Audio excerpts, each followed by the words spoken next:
We start with the chest. In Minecraft, chest is just blocks and pixels, but tonight it stands for something real.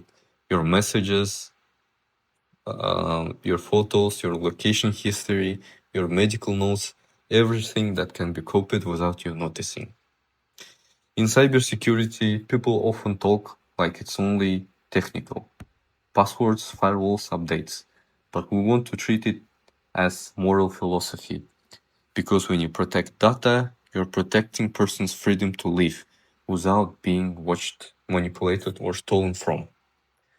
So here is Kant's question. It's brutally simple. He says morality is not about what feels nice and not only about consequences. It's about whether your principle of action could be a law for everyone. So here is the rule we are building our whole video on.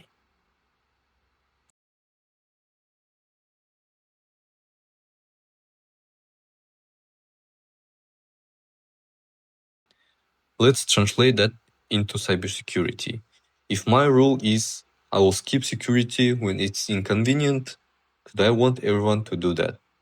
If everyone did, trust collapses. No one would safely use banks, hospitals, universities, even simple accounts.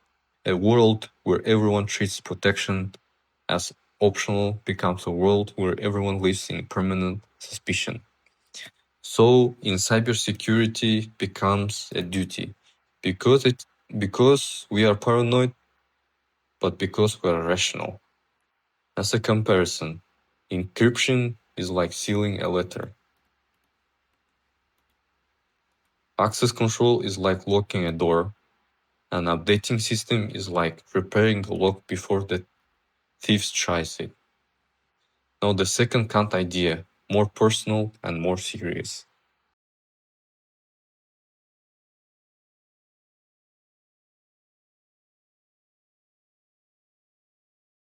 Kant says people must not be treated as tools. If you store users' secret carelessly or exploit a vulnerability because you can, you're treating humans like raw material. And Kant would say it's not just illegal or risky, it's morally wrong.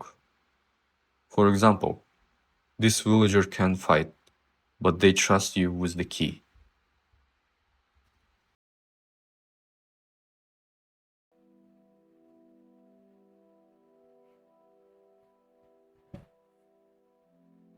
If everyone reuse passwords, the universal law would be one breach becomes everyone's breach.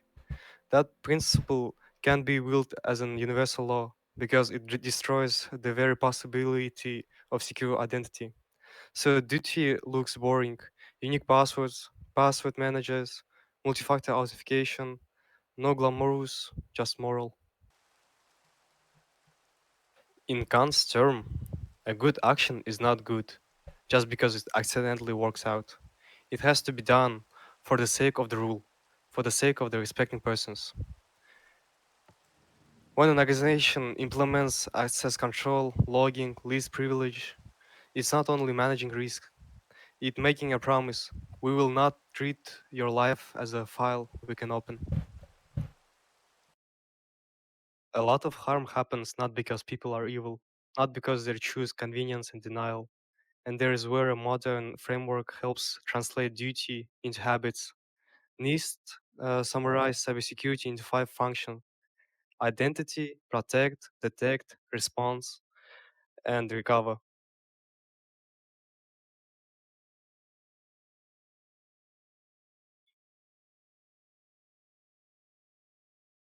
Kant gives a moral philosophy. Frameworks give the practical rhythm.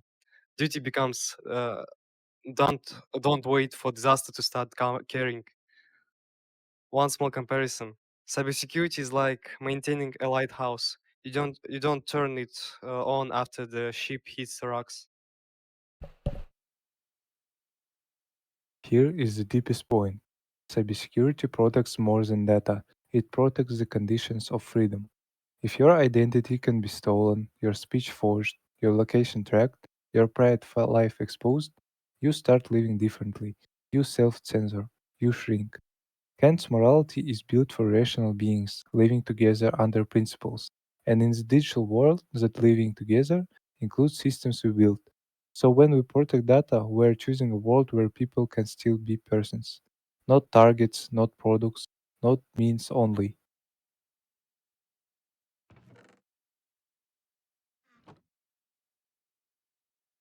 Opening the chest and revealing a book titled Dignity symbolizes that what we protect is not just data, but human worth.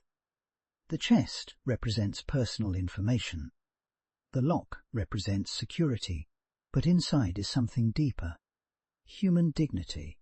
The message to the audience is this: when we protect data, we are protecting the freedom, autonomy, and moral value of real people. Cybersecurity is not about hiding information. It is about respecting persons, amends in themselves. Closing the chest at the end shows that dignity must be guarded, not out of fear, but out of moral responsibility. Cybersecurity as a moral duty means we design systems as if users matter. We patch because neglect is a choice. We refuse to exploit because I can. It's not a moral reason. We treat privacy like a space where autonomy can breathe. A lock is not only metal, it's respect made visible.